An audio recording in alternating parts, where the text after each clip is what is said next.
Study to time में आपका स्वागत है। आज हम आपके साथ में प्राचीन भारत के चतुर्थ चैप्टर पर चर्चा करेंगे। चौथा जो चैप्टर है, चौथे चैप्टर में आज हम चर्चा करेंगे बौद्ध धर्म के बारे में। बौद्ध धर्म बहुत ही महत्वपूर्ण यहाँ से क्वेश्चन आते रहते हैं। सबसे पहले तो हम बात करेंगे कि बौद्ध धर्म की जो शुरुआत है वो कहाँ से हुई है। बौद्ध धर्म के प्रवर्तक किसे माना गया है?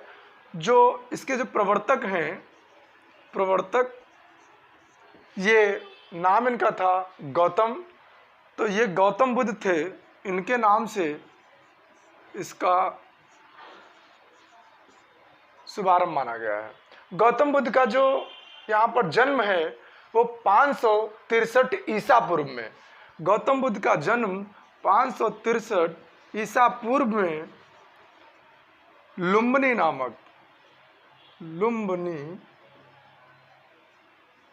नामक जगह पर इनका हुआ था। ये वन है, लुम्बिनी जो है ये वन है, यहाँ पर इनका जन्म हुआ था। गौतम बुद्ध के बचपन का नाम, इनके बचपन का नाम जो था, बचपन का नाम सिद्धार्थ था। कई सारे ऐसे इसमें क्वेश्चन आपको मिलेंगे। और सिद्धार्थ के माता का नाम भी पूछा जाता है। यहाँ पे जो इनका नाम सिद्धार्थ है, इनके और भी कई सारे नाम थे, जैसे कि पार्थ था, प्रछन्न था, मिहिर था और गुणांकेश था। इनके जब माता का नाम पूछा जाता है तो माता का नाम था इनके माया देवी, माया देवी। लेकिन इनकी जो मृत्यु है, जन्म के जिस दिन इनका जन्म हुआ था उसके 7वें दिन इनकी मृत्यु हो गई थी। और इनके जो पिताजी थे, पिता का कई बार इसमें नाम पूछा जाता है, तो इनके पिता का नाम था शुद्धोधन। शुद्धोधन। इसके साथ साथ मैं बता देता हूं, माता जो थी माया देवी थी, और इनका जो लालन पालन, जो इनका पालन पोषण किया था, एक प्रजापति गौतमी ने किया था। ये कई बार क्वेश्चन पूछा जाता है कि इनका लालन पालन किसने किया था। ये प्रजापति इनकी गौतमी द्वारा इनका लालन पालन हुआ है। इनका विवाह, जब विवाह की बात करते हैं तो इनका विवाह यशोधरा नाम की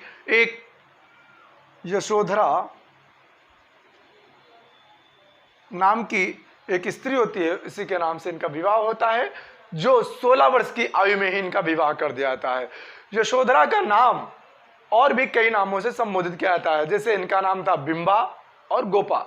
दोनों नामों से यशोधरा को भी जाना जाता है। कई सारे इसमें पॉइंट ऐसे आते हैं, जैसे एक समय की बात है जब ये लगभग 29 वर्ष की अवस्था इनकी हो चुकी थी, तब ये अपने एक सारथी चन्ना के साथ में ये भ्रमण पर निकले थे।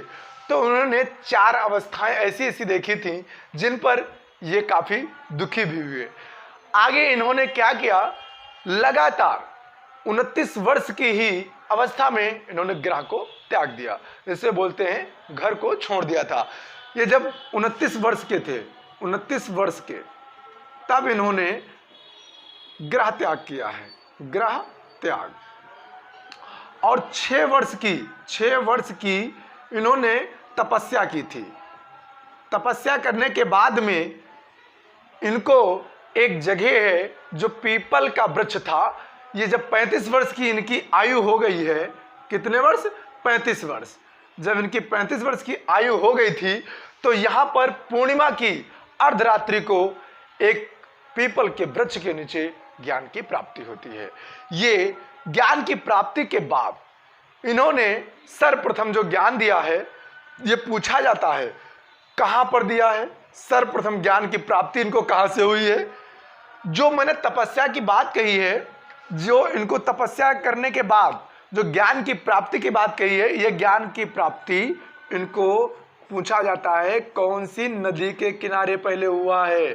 तो ज्ञान की प्राप्ति एक नदी का नाम है जिसका नाम है निरंजना नदी। निरंजना नदी है, ये प्राचीन नाम था, ये प्राचीन नाम है। और आधुनिक में इसका नाम रखा गया है फाल्गु नदी। फाल्गु नदी के नाम से संबोधित की जाती है।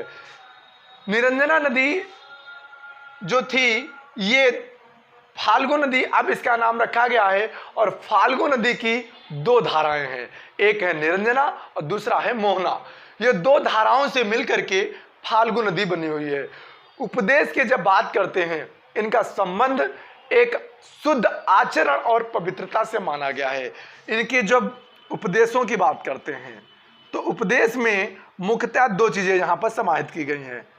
एक शुद्ध आचरण की बात की गई है और दूसरा इनके ऐसे पवित्रता की बात की गई है जो इसमें समाहित किया गया है।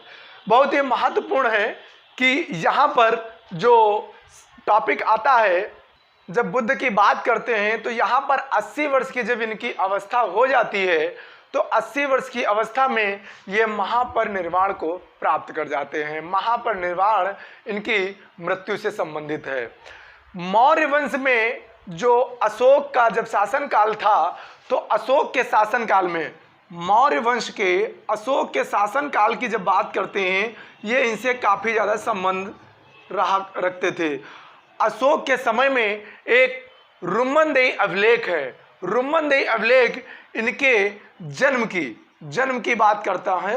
जन्म इनका बुद्ध का कब और कहाँ हुआ था, ये रुम्मनदेही अभिलेख से पता चलता है। अच्छा, इसमें एक बहुत महत्वपूर्ण क्वेश्चन आता है कि बुद्ध संबंधित जो राज्य है, बुद्ध के संबंधित राज्य कौन कौन से थे। ये इनसे संबंधित राज्य जो थे वो दो थे, संबंधित राज्य। यहां पर यह क्वेश्चन कई बार पूछा गया है। इनसे संबंधित राज्य एक था कोसल और दूसरा था मगध। ये दोनों कई बार क्वेश्चन में पूछे गए हैं। यहां पर कोसल और मगध राज्य के बारे में बहुत ही इनका महत्व दिया गया है। प्रचार करते करते बुद्ध प्रचार करते करते अपना ये मल्लों की जो राजधानी है पावा पहुंच जाते हैं। पावा में ये अपना टाइम देते हैं, वहां पर विश्राम करते हैं। तो विश्राम कहाँ करते हैं, बुद्ध के जो जीवन काल में बहुत सारे ऐसे लोग जुड़े, इनके शिष्य बने, जिन्हें अपना ज्ञान प्राप्ति के मार्गदर्शन में इन्होंने दुख को समाप्त करने की हर जगह बात कही है। इसमें इन्होंने एक चुंद नामक लोहार था, चुंद, यहां पर इसका जो शब्द है ये आपको कई बार याद रखना पड़ जाता है। चुंद नामक लुहार ने बुद्ध को एक सुअर के मांस, या सुकर भी लिखा होगा, सुकर के मांस को खिला दिया था, जिसकी वजह से इनको सुअर के मांस से इनको एक रक्त तिसार बोलते हैं, जिसे बोलते हैं, दूसरा शब्द बोलते हैं अतिसार। अतिसार नामक इनको बीमारी प्रकट हो गई और ये उसी के साथ साथ कुशीनगर उसी समय चले आए जब ये इनकी अवस्था इतनी दर्द भयानक थी और इस बीमारी से वो ग्रसित हो गए। फिर ये कुशीनगर आकर के यहाँ पर मल्लों का जो गढ़ राज्य की राजधानी थी वो वहाँ पर आकर के 483 ईस्वी में, 483 ईसा पूर्व में, 483 ईसा पूर्व में इनकी यहाँ पर मृत्यु हो जाती है, या इन्होंने अपना शरीर त्याग दिया था। बुद्ध ने अंतिम जो उपदेश दिया है वो सुबुद्ध में दिया था। अंतिम उपदेश सुबुद्ध दिया है। बुद्ध द्वारा जो निर्वाण की अवधारणा है वो तृष्णा रूपी, या कह सकते हैं क्रोध का, वहां पे द्वेष का ना होना, अग्नि का समन, ये सारी चीजें बताई गई हैं उपदेश में। और इन्होंने एक अंतिम वर्षा ऋतु की अगर जब बात करते हैं तो कहां पर बिताई थी, ये वैशाली में इन्होंने बिताई थी, अंतिम वर्षा ऋतु। बुद्ध से संबंधित बहुत सारे ऐसे क्वेश्चन आते हैं। एक इनके गुरु का नाम पूछा जाता है। बुद्ध के गुरु का नाम क्या था। बुद्ध के गुरु, जब इन्होंने ज्ञान की प्राप्ति कर ली थी उसके बाद में ये अलार कालाम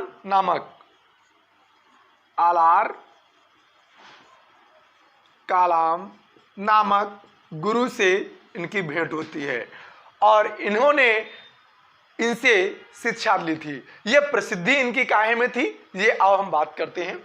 यहाँ पर ये अलार कालाम एक तो सांख्य दर्शन के काफी ज्यादा ये सांख्य दर्शन के आचार्य रहे हैं, काफी ज्यादा विद्वान रहे हैं। और सबसे बड़ी जो इनकी विख्यात की एक समय सीमा थी वो थी साधना शक्ति की। ये कई बार क्वेश्चन पूछा गया है कि इनके अंदर जिस कारण ये विख्यात हुए थे वो साधना की वजह से ये यहाँ पर विख्यात हुए थे। बुद्ध के बारे में जब कहते हैं तो एक शब्द आता है धर्म चक्र प्रवर्तन। धर्म चक्र प्रवर्तन का मतलब है कि प्रथम उपदेश इन्होंने कहां पर दिया था, तो प्रथम उपदेश बुद्ध ने सारनाथ में दिया था। सारनाथ, यहां पर इन्होंने उपदेश दे करके, और इससे पूछा जाता है प्रथम उपदेश कहां दिया है, सारनाथ में। और पूछा सर्वाधिक उपदेश कहां दिया है, सर्वाधिक उपदेश। जब सर्वाधिक उपदेश की बात करते हैं तो इन्होंने श्रावस्ती में सर्वाधिक उपदेश दिए हैं। श्रावस्ती में भी इन्होंने सर्वाधिक उपदेश दिए। कारण यह था क्योंकि श्रावस्ती में इनके सबसे अधिक शिष्य थे और यह कौशल की राजधानी श्रावस्ती थी। इस वजह से यहां पर बौद्ध की मृत्यु के बाद प्रथम बौद्ध संगीत की अध्यक्षता किसने की है, बौद्ध संगीत। आप लोगों को ये कई बार क्वेश्चन यहाँ पर मिलते रहेंगे।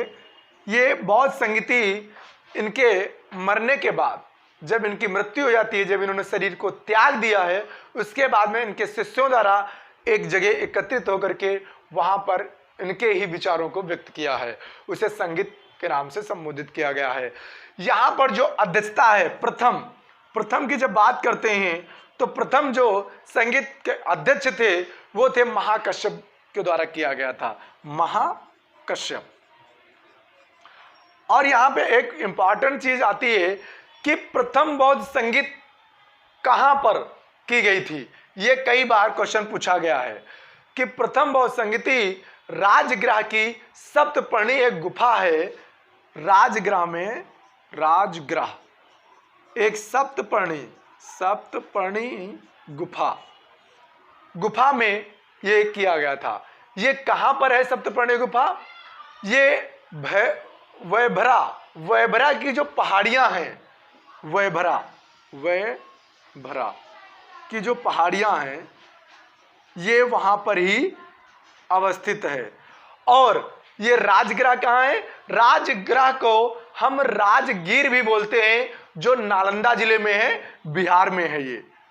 और यहाँ पर कई सारे क्वेश्चन बौद्ध धर्म में, जब ये इनके बुद्ध के मरने के बाद मुख्यतः 4 संगीतियां यहाँ पर बताई गई हैं। जैसे प्रथम बौद्ध संगीत की बात करते हैं तो बुद्ध के मरने के तुरंत यहाँ पर प्रथम बौद्ध संगीति आई थी। तो प्रथम बौद्ध संगीति किसके समय में आई थी, ये कई बार क्वेश्चन पूछा जाता है। जब प्रथम की बात करते हैं तो समय की जब बात करेंगे तो समय याद रखना, ये एक अजात शत्रु का समय था। उस समय अजात शत्रु के समय यहां पर इन्होंने प्रथम संगीत को बोला गया था। और ये मैंने आपको बता दिया, सप्तपर्णी गुफा में प्रथम वाली हुई थी। और द्वितीय जो इनकी संगीति हुई थी, द्वितीय संगीति कहां और किसके समय में हुई थी, ये कालाशोक का आपने नाम सुना होगा। कालाशोक के समय एक सम्राट थे, उन्हीं के समय में जब इनकी मृत्यु के लगभग 100 साल पूरे हो गए थे, उस समय इनकी ये दूसरी वाली हुई थी, ये वैशाली में हुई थी। और तीसरी संगीति की जब बात करते हैं तो ये तीसरी संगीति जो हुई थी अशोक के समय में हुई थी। अशोक जो मौर्य साम्राज्य में इनका शासनकाल था, और ये पाटलिपुत्र में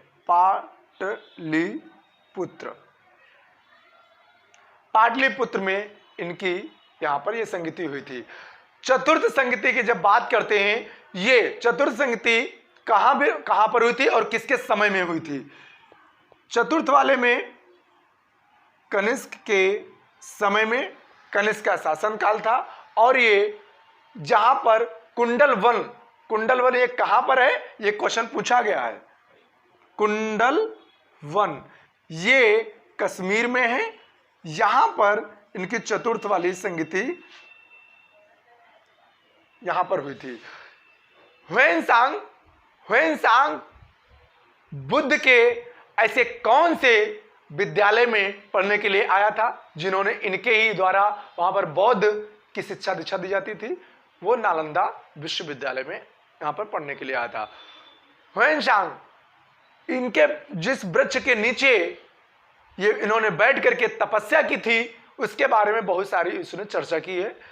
7वीं शताब्दी की बात करता है कि 7वीं शताब्दी से आसपास यहां पर इस वृक्ष को नष्ट किया जा चुका था। और इस वृक्ष को नष्ट करने वाला कौन था? जिस जगह पर बुद्ध को ज्ञान की प्राप्ति हुई थी, बुद्ध को ज्ञान की जो प्राप्ति हुई थी, वो वृक्ष को नष्ट करने वाला एक शशांक नामक सम्राट द्वारा इस वृक्ष को नष्ट किया गया था। यहां पर और बात करते हैं कि जो अलेक्जेंडर कनिंघम था, इसके द्वारा इसने चौथी पीढ़ी में यह बताया गया है कि यह चौथी पीढ़ी का वो वृक्ष था जब ये नष्ट किया गया था।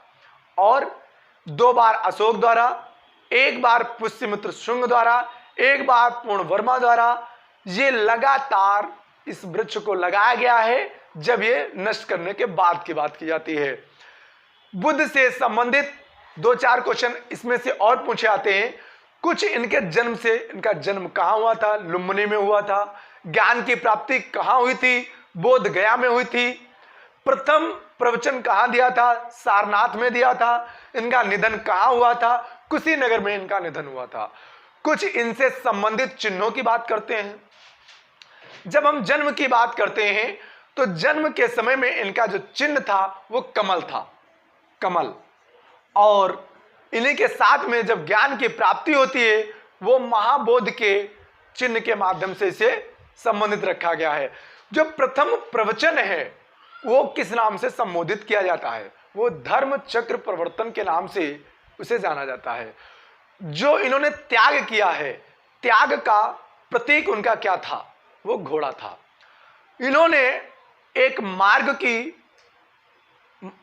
ऐसे मार्ग की रचना की है या एक मार्ग को बताया है जिसे अपनाने से मनुष्य अपने जीवन में बहुत सा बदलाव ला सकता है। उसे बोला है इन्होंने अष्टांगिक मार्ग। अष्टांगिक मार्ग को 8 सोपान के नाम से भी जाना जाता है। जैसे इन्होंने कहा है अष्टांगिक मार्ग को दुख निरोधक गामिनी प्रतिपदा, मध्यमा प्रतिपदा या मध्यमा मार्ग भी इन्होंने बोला है। अष्टांगिक जो मार्ग हैं, 8 मार्ग हैं। नंबर 1 सम्यक दृष्टि, सम्यक संकल्प, सम्यक वाक, सम्यक कर्मात, सम्यक आजीव, सम्यक व्यायाम, सम्यक स्मृति और सम्यक समाधि। ये इनके 8 यहां पर मार्ग में बताए गए हैं जिनके माध्यम से ये अपना करके दुखों से छुटकारा पाया जा सकता है। त्रिपिटक की जब बात करते हैं,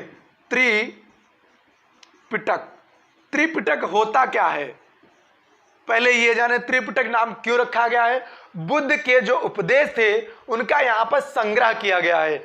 इसे 3 भागों में बांटा गया है। नंबर 1 विनय पिटक, नंबर 2 सूत पिटक, नंबर 3 अभिधम्म। ये 3 आधार दिए गए हैं। विनय पिटक में आचार की शिक्षाओं की बात की गई है और सूत में धार्मिक सिद्धांत नैतिक की बात की गई है और अभिधम्म में इन्होंने दार्शनिक सिद्धांतों की बात कही है। अशोकाराम विहार की बात करते हैं। जब अशोकाराम विहार पाटलिपुत्र में ये अवस्थित है। अशोक द्वारा इसका निर्माण यहां पर किया गया था। विश्व का सबसे ऊंचा स्तूप, ऊंचा जब स्तूप की बात करते हैं तो ये सबसे ऊंचा स्तूप कहाँ है? ये राजगीर की पहाड़ियों में है। ये 400 मीटर ऊंचा है और इसे शांति का स्तूप कहते हैं। शांति का स्तूप बोला जाता है। और ये पूछा जाता है कि एक वैशाली में भी स्तूप है, वैशाली का जो स्तूप है वो भी शांति का स्तूप है, लेकिन वो 38 मीटर ही ऊंचा है, और जबकि जो राजगीर में है वो 400 मीटर है, 400 मीटर ऊंचा है। यहाँ पर बोध गया में 80 फीट ऊंची इनकी प्रतिमा यहाँ पर बनी हुई है बोध गया में, जो लाल ग्रेनाइट और बलुई पत्थर से बनी हुई है। ये किसके द्वारा बनवाई गई थी? ये जापानियों ने इसका पूरा ढांचा तैयार किया था, इन्हीं के द्वारा ये 80 फीट की प्रतिमा आज भी वहां पर बोधगया में अवस्थित है, जिसे इन्होंने बनवाई थी। और बुद्ध की जब बात करते हैं तो इनके कुछ शिक्षा केंद्रों की भी बात आती है। शिक्षा केंद्र, इनके शिक्षा केंद्र कहाँ कहाँ थे? यहां पर इनके मुख्यतः 3 शिक्षा केंद्र दिए गए हैं। नंबर 1 है आपका विक्रमशिला, विक्रमशिला। नंबर 2 आपका है नालंदा, और नंबर 3 आपका आता है वो है वल्लभी। वल्लभी, ये वल्लभी हमारे यहाँ से अलग है, ये वल्लभी गुजरात में है, यहाँ नहीं है। और विक्रमशिला, नालंदा, ये दोनों बिहार में है। नालंदा की जो स्थापना है ये गुप्त काल में हुई थी। गुप्त काल में इसके जो संस्थापक माने जाते हैं, कहीं पर कुमार गुप्त भी दिया गया है और कहीं पर शक्रदित्य का नाम भी आता है। 415 से लेकर के 455 ईस्वी की बात करते हैं कि उस समय नालंदा की स्थापना मानी गई है, 415 से लेकर के 455 के बीच में। और इसकी जो स्थापना है गुप्त, कुमार गुप्त द्वारा मानी जाती है। जो ह्वेन-सांग आया था, ह्वेन-सांग ये यहीं पर आया था, किस लिए आया था? शिक्षा ग्रहण करने के लिए यहाँ पर ही आया था, बौद्ध शिक्षा के लिए ये यहीं पर आया था। बौद्ध का जो सबसे महत्वपूर्ण यहाँ पर एक क्वेश्चन और आता है कि एशिया का ज्योतिपुंज किसे माना जाता है? एशिया का ज्योतिपुंज, ज्योतिपुंज ये बुद्ध से संबंधित है, गौतम बुद्ध को माना जाता है। सांसारिक, अस्थिर और क्षणिक है, ये किसने कहा है? ये बौद्ध से ही संबंधित है। लाइट ऑफ एशिया के लेखक कौन है? ये कई बार क्वेश्चन पूछा गया है। एडविन अर्नाल्ड है, एडविन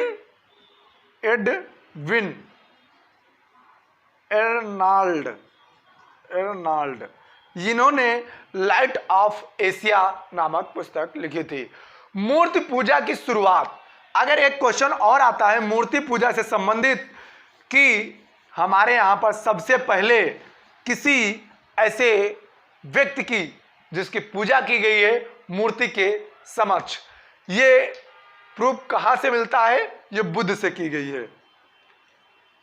बुद्ध की प्रतिमा सबसे पहले पूजी गई है। ये कई बार क्वेश्चन पूछा जाता है। सबसे पहले किसी व्यक्ति के रूप में बुद्ध की प्रतिमा को पूजा गया है। ललित विस्तार के विषय वस्तु पर आधारित हैं, जो 1879 में यहां पर दिया गया है। ये एक बात और बता देता हूं कि बुद्ध के समय में इनके मरने के बाद 2 संप्रदाय अलग अलग होते हैं, जिनका नाम अलग अलग रखा गया है। एक होता है हीनयान और दूसरा होता है आपका महायान। महायान में यहां पर और यहां पर अंतर यह है कि बुद्ध को देवता मानते हैं कौन? महायान, और बुद्ध को महापुरुष मानते हैं हीनयान।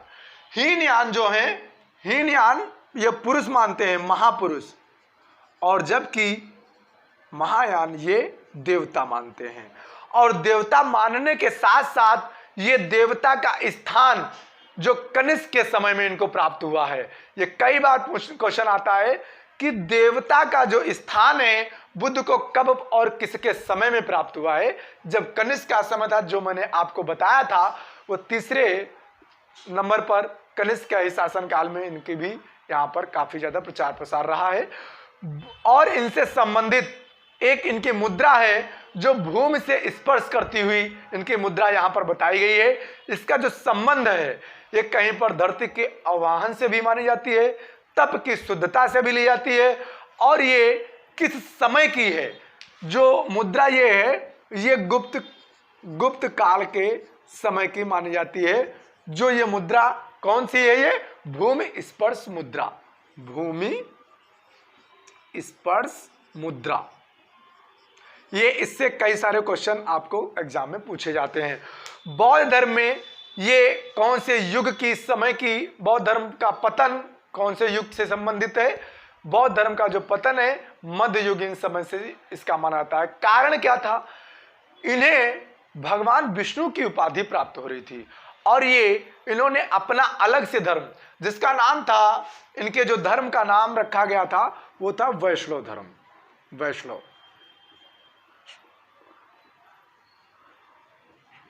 वैष्णव धर्म की वजह से, और ये स्वयं भगवान के रूप में इनका पूर्ण समाज इन्हें मानता था। इस वजह से इनका यहाँ पर पतन होने का कारण या इनका हिस्सा माना जाता है।